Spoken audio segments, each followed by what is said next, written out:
B board के class 12th के सभी विद्यार्थियों के लिए आज इस क्लास में भूगोल का मॉडल पेपर हम कंप्लीट करेंगे। तो एनुअल एग्जाम आपकी 2026 के लिए भूगोल का प्रश्न पत्र फुल सॉल्यूशन के साथ में आपको इस वीडियो में कंप्लीट कराऊंगी। यदि आप 70 में से 65 अंक के एग्जाम में प्राप्त करना चाहते हैं तो मैं आपको इसके 4 सेट दूंगी। चारों सेटों को आपको अच्छे से कंप्लीट करना है। तो बिना किसी देरी के चलिए पहला प्रश्न हम इसमें पढ़ेंगे। तो ये यहाँ से आपका पहला प्रश्न रहेगा, सही विकल्प चुनिए। पहला है, निम्नलिखित महाद्वीपों में से किस एक विश्व व्यापार का सर्वाधिक प्रवाह होता है? तो इसका आंसर रहेगा यूरोप का प्रवाह होता है। दूसरा है, निम्न में से कौन सी एकल कृषि नहीं है? तो जो मिश्रित कृषि है वो आपकी एकल कृषि नहीं है। तीसरा है, किस देश में रेल मार्गों के जाल का सघनतम घनत्व पाया जाता है? तो इसका आंसर आपका रहेगा संयुक्त राज्य अमेरिका। चलिए बढ़ते हैं अगले प्रश्न की ओर। यहाँ से आपका चौथा रहेगा, निम्नलिखित में से कौन सा एक मानव भूगोल का उपागम नहीं है? तो अन्वेषण और वर्णन। अगला आपका रहेगा, निम्न में विरल जनसंख्या वाले क्षेत्र की पहचान कीजिए। तो इसका आंसर आपका रहेगा पश्चिमी ऑस्ट्रेलिया। अगला है, राष्ट्रीय युवा नीति का शुभ आरंभ हुआ। तो इस नीति का आरंभ जनवरी 2014 को हुआ। अब इंग्लिश मीडियम वाले बच्चों के लिए हम टिक करेंगे। तो पहले का आपका इसमें बी सही रहेगा, दूसरे का भी आपका बी सही रहेगा, तीसरे का आपका डी सही रहेगा, चौथे का आपका बी रहेगा और पांचवे का आपका ए रहेगा और छठे का आपका ए रहेगा। पांचवे का आपका बी रहेगा और छठे का ए रहेगा। चलिए रिक्त स्थान की पूर्ति हम करेंगे। तो पहला रिक्त स्थान है, गंगा के मैदान में अधिकांश गांव डेढ़ प्रकार के हैं। तो कैसे हैं? रेखिक प्रकार के हैं। दूसरा है, भारत में विशालतम भाषाई समूह डेढ़ है। तो इसका आंसर आपका रहेगा इंडो आर्यन। अगला है, चैनल टनल पेरिस को डेढ़ से जोड़ता है। तो किससे जोड़ता है? लंदन। अगला है, चाय निर्यात में भारत का डेढ़ स्थान है। तो कौन सा स्थान है? द्वितीय, दूसरा स्थान है। अगला है, डेढ़ महाद्वीप में विश्व की सर्वाधिक जनसंख्या निवास करती है। तो किसमें करती है? एशिया में। अगला है, शुष्क कृषि में डेढ़ फसल बोई जाती है। तो कौन सी फसल बोई जाती है? ज्वार। अब इंग्लिश मीडियम वाले बच्चों के लिए हम भरेंगे यहाँ पे। तो चलिए जल्दी से कंप्लीट कर देती हूँ यहाँ पे।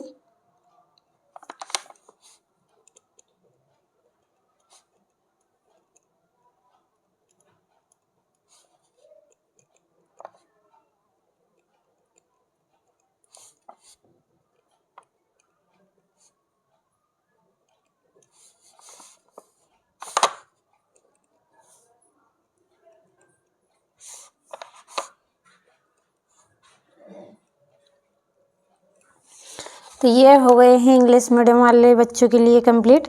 अब तीसरा जो प्रश्न है सत्यासत्य है। पहला है, विश्व की 90% जनसंख्या स्थल भाग के 10% में निवास करती है। तो पहला आपका इसमें सत्य रहेगा। दूसरा है, उच्च जन्म दर होने पर लिंगानुपात बढ़ता है। तो ये आपका सत्य रहेगा, क्योंकि इसका इस पर सीधा प्रभाव पड़ता है। चयन, मृत्यु दर में अंतर और प्रवास जैसे कारकों से यह प्रभावित होता है। तो इसलिए ये क्या है? असत्य है। अगला है, गन्ना खाद्यान्न फसल है। तो जो गन्ना है वो खाद्यान्न फसल आपकी नहीं है। तो ये आपका असत्य रहेगा, क्योंकि यह कैसी फसल है? यह नकदी फसल है। अगला, कोलकाता बंदरगाह कृष्णा नदी पर स्थित है। तो ये भी आपका क्या है? असत्य इसमें रहेगा, क्योंकि ये कृष्णा नदी पर नहीं बल्कि हुगली नदी पर स्थित है।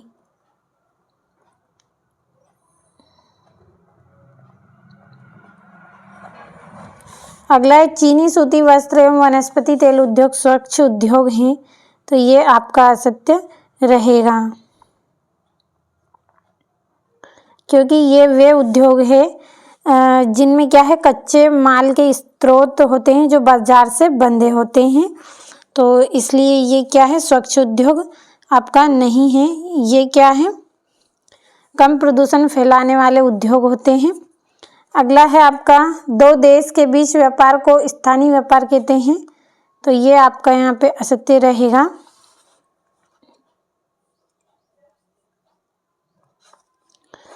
क्योंकि देखिए, दो देशों के बीच होने वाले व्यापार को क्या बोलते हैं, अंतर्राष्ट्रीय व्यापार इसको बोलते हैं, अंतर्राष्ट्रीय व्यापार। तो अच्छे से कंप्लीट कर लेना है, यहाँ से कंप्लीट हम करेंगे। तो पहला ट्रू, दूसरा फॉल्स रहेगा आपका, तीसरा भी फॉल्स, चौथा भी, और आपका यहाँ पे पांचवा जो है, पांचवा भी फॉल्स रहेगा, छठा भी। तो अच्छे से आपको कंप्लीट कर लेना है। चलिए अगले प्रश्न की ओर बढ़ेंगे। तो अगले प्रश्न में आपको जोड़ियाँ करनी है।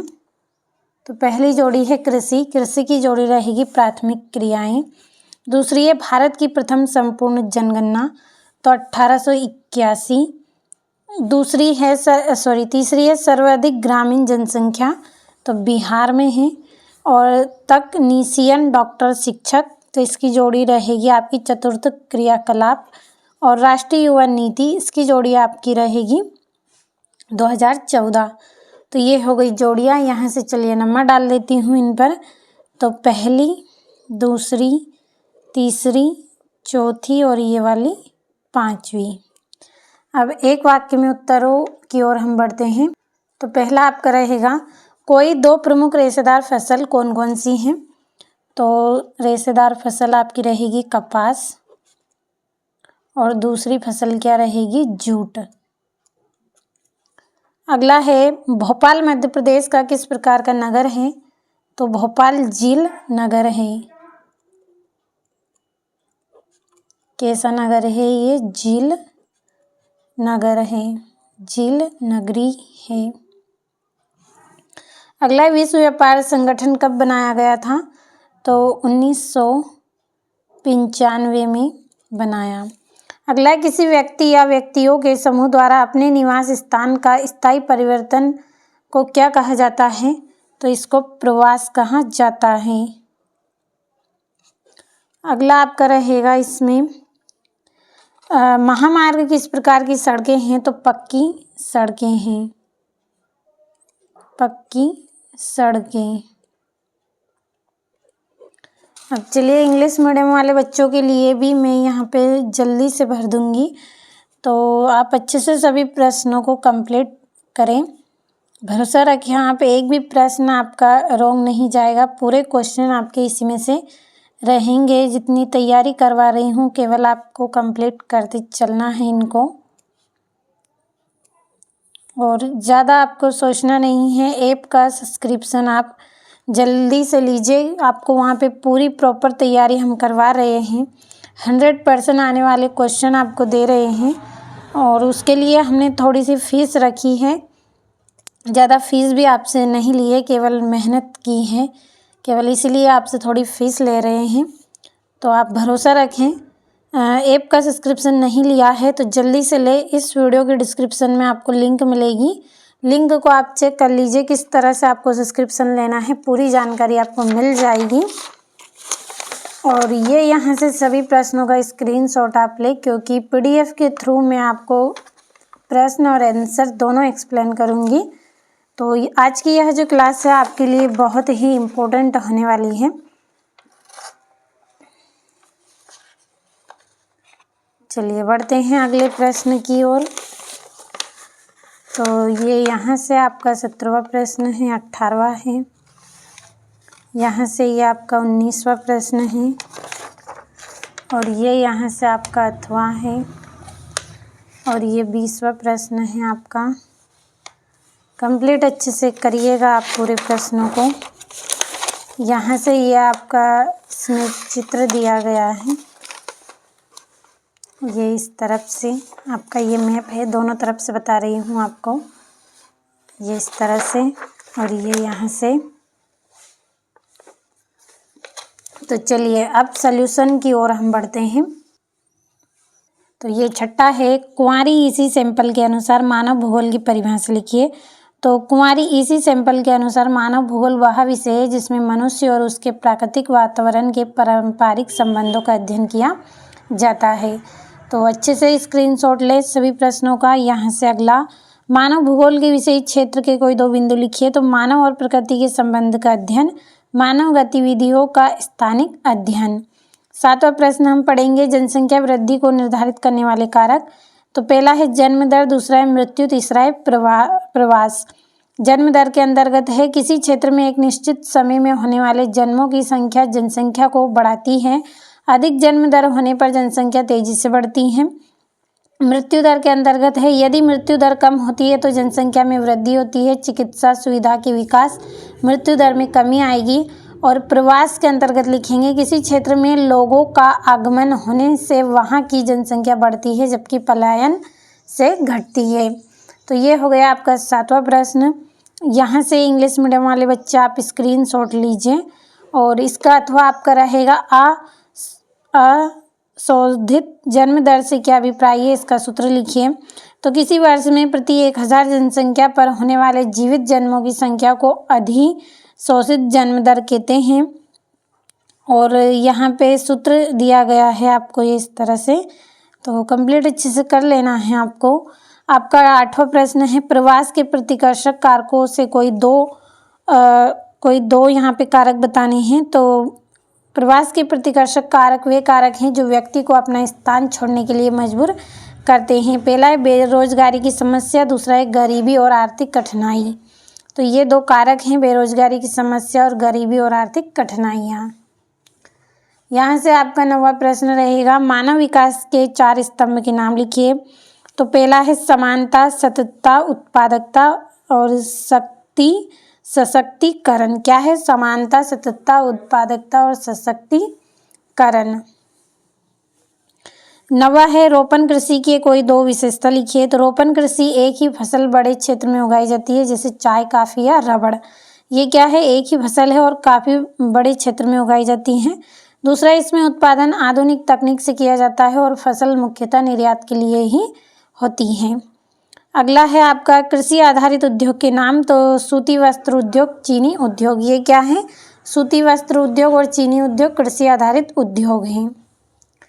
10वां है आपका फुटकर व्यापार से क्या सही है। तो जब व्यापारी वस्तुओं को सीधे उपभोक्ताओं की कम मात्रा में बेचता है तो उसे फुटकर व्यापार कहते हैं। यहाँ अंतिम उपभोक्ता तक वस्तु पहुँचाने की प्रक्रिया क्या है कि देखिए, जब व्यापारी वस्तुओं को सीधे उपभोक्ताओं को कम मात्रा में बेचता है उसे फुटकर व्यापार कहते हैं और उपभोक्ता वस्तु तक पहुँचने की यह एक प्रक्रिया है। कुटीर उद्योग की कोई 2 विशेषता लिखिए। तो कुटीर उद्योग कम पूंजी और साधारण औजारों से संचालित किए जाते हैं और ये उद्योग प्रायः घर या गांव के स्तर पर परिवार के सदस्यों द्वारा किए जाते हैं। जो कुटीर उद्योग है वो कम पूंजी और साधारण औजार से संचालित होते हैं और ये उद्योग प्रायः घर और गांव के स्तर परिवारों के सदस्यों को प्रभावित करते हैं। अगला, जनसंख्या वृद्धि से क्या सही है। तो किसी क्षेत्र की जनसंख्या में एक निश्चित समय की अवधि के दौरान जन्म, मृत्यु तथा प्रवास के कारण होने वाले परिवर्तन को जनसंख्या वृद्धि कहते हैं। जब जन्म दर अधिक और मृत्यु दर कम होती है तो जनसंख्या बढ़ती है। देखिए, जन्म के दौरान एक निश्चित समय में जन्म के दौरान मृत्यु आवास के कारण होने वाले जो परिवर्तन हैं उनको क्या बोलते हैं? जनसंख्या वृद्धि कहते हैं। और जन्म दर अधिक और मृत्यु दर कम होती है तो इससे क्या है? जनसंख्या बढ़ती है। अगला, जनसंख्या घनत्व से आप क्या समझते हैं। तो किसी क्षेत्र के प्रति वर्ग किलोमीटर में निवास करने वाली जनसंख्या की औसत संख्या को जनसंख्या घनत्व कहते हैं। क्या है? किसी क्षेत्र के अंतर्गत प्रति किलो वर्ग मीटर में निवास करने वाली जो जनसंख्या है उसकी औसत संख्या को जनसंख्या कहते हैं। 12वां, मुख्य श्रमिक, सीमांत श्रमिक किसे कहते हैं। तो जो व्यक्ति 6 वर्ष, माह या उससे अधिक समय तक कार्य करता है उसे मुख्य श्रमिक कहते हैं। क्या है? 6 माह या उससे अधिक समय तक जो कार्य करता है श्रमिक कहलाता है। और जो वर्ष में 6 माह से कम समय तक कार्य करता है उसे सीमांत श्रमिक कहते हैं। कम समय तक करेगा तो उसे सीमांत श्रमिक कहेंगे। अगला है महानगर किसे कहते हैं? तो जिस नगर की जनसंख्या 10 लाख या उससे अधिक होती है उसे आर्थिक, औद्योगिक व प्रशासनिक गतिविधियों का प्रमुख केंद्र होता है, उसे महानगर कहते हैं। 13वां है ग्रामीण बस्तियों की 2 विशेषता लिखिए। तो ग्रामीण बस्तियों में जनसंख्या घनत्व कम होता है। दूसरा, वहाँ के लोग का मुख्य व्यवसाय कृषि और उससे संबंधित कार्य होते हैं। तो काफ़ी सरल है, जनसंख्या कम रहेगी और गांव के जो लोग हैं वो क्या करते हैं? कृषि कार्य ही अधिकतर करते हैं। अगला है गैरीसन नगर क्या होते हैं? उनके कार्य लिखिए। तो वे नगर जहाँ सेना की स्थायी छावनी होती है गैरी नगर कहलाते हैं। क्या है? जहाँ सेना की स्थायी छावनी होती है गैरीसन नगर कहलाते हैं। इनका मुख्य कार्य राष्ट्रीय सुरक्षा और सैन्य प्रशासन होता है। क्या होता है? राष्ट्रीय सुरक्षा और सैन्य प्रशासन होता है। अगला है स्थानांतरणशील कृषि एवं व्यावसायिक कृषि के 2 विशेषता लिखिए। तो स्थानांतरण कृषि, इसमें जंगल जलाकर खेती की जाती है और भूमि की उर्वरता घटने पर किसान स्थल बदल देते हैं। देखिए क्या होता है, यहाँ पे जंगलों को जलाया जाता है, खेती की जाती है और किसान क्या है, जब उर्वरता घट जाती है भूमि की तो वह स्थान बदल लेते हैं। व्यावसायिक कृषि, फसल उत्पादन बाजार के लिए किया जाता है, आधुनिक तकनीक और मशीनों का प्रयोग होता है। व्यावसायिक कृषि में क्या है, फसल उत्पादन बाजार करने के लिए किया जाता है और आधुनिक तकनीक मशीन का प्रयोग इसमें होता है। तो कंप्लीट अच्छे से कर लेना है आपको। अगला है मिश्रित कृषि की 3 विशेषता लिखिए। पहला है फसल उत्पादन के साथ पशुपालन किया जाएगा। दूसरा, जोखिम कम होता है और भूमि अधिकतम व्यापार होता है। क्या है? फसल उत्पादन के साथ पशुपालन किया जाएगा, साथ में जोखिम कम होता है और भूमि का अधिकतम उपयोग होता है। 15वां है लघु उद्योग और वृहद उद्योग में अंतर लिखिए। तो लघु उद्योग में पूंजी कम होती है और वृहद उद्योग में अधिक कम उद्योग करेंगे, छोटा तो कम पैसे खर्चे होंगे, बड़ा करेंगे तो अधिक खर्चा होगा। दूसरा है लघु उद्योग उत्पादन कम होता है और वृहद में अधिक होगा। लघु उद्योग श्रम आधारित होता है और वृहद उद्योग मशीन आधारित होता है। तो सोच समझ कर अच्छे से आप पॉइंटों को कंप्लीट करें, समझ के करेंगे तो रटना नहीं पड़ेगा आपको। अगला है कुटीर उद्योग एवं लघु उद्योग में अंतर। तो कुटीर उद्योग घर या गांव स्तर पर किए जाते हैं, जबकि लघु उद्योग कार्यशाला स्तर पर होते हैं। दूसरा है कुटीर उद्योग में पारिवारिक श्रम, लघु उद्योग में नियोजित श्रमिक होते हैं और कुटीर उद्योग में परंपरागत तकनीक, लघु उद्योग में आधुनिक उपकरण प्रयुक्त किए जाते हैं। तो काफ़ी आसान और सरल भाषा में आपके लिए आंसर यहाँ पे कंप्लीट किया है, अच्छे से कंप्लीट आपको कर लेना है।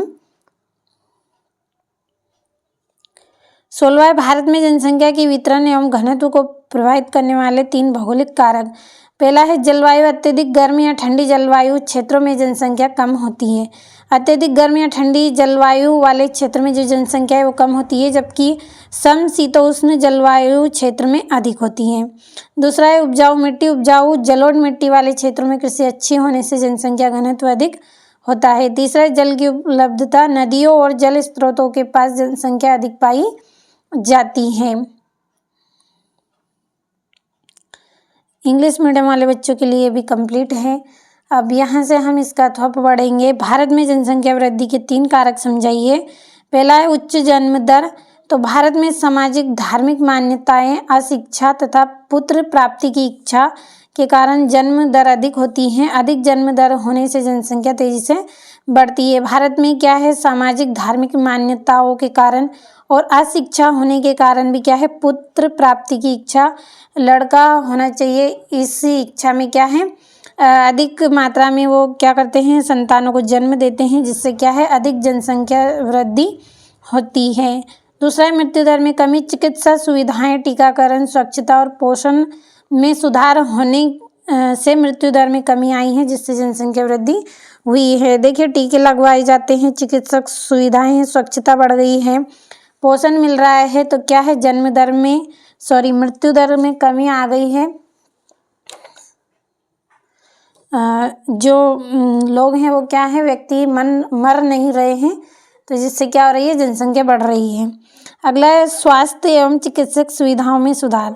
अस्पतालों, डॉक्टरों और दवाइयों की उपलब्धता बढ़ने से लोगों की औसत आयु बढ़ी है, जिससे जनसंख्या में निरंतर वृद्धि हो रही है। अस्पताल में डॉक्टर भी हैं, अधिक मात्रा में दवाइयाँ भी मिल रही हैं, जिससे क्या है जनसंख्या बढ़ रही है।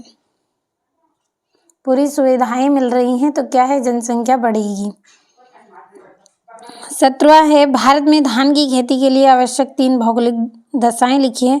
तो तापमान, वर्षा, मिट्टी। तापमान की खेती के लिए 25 डिग्री सेल्सियस से 30 डिग्री सेल्सियस तापमान उपयुक्त होता है और वर्षा, धान को 100 से 200 सेंटीमीटर तक अधिक वर्षा की आवश्यकता होती है।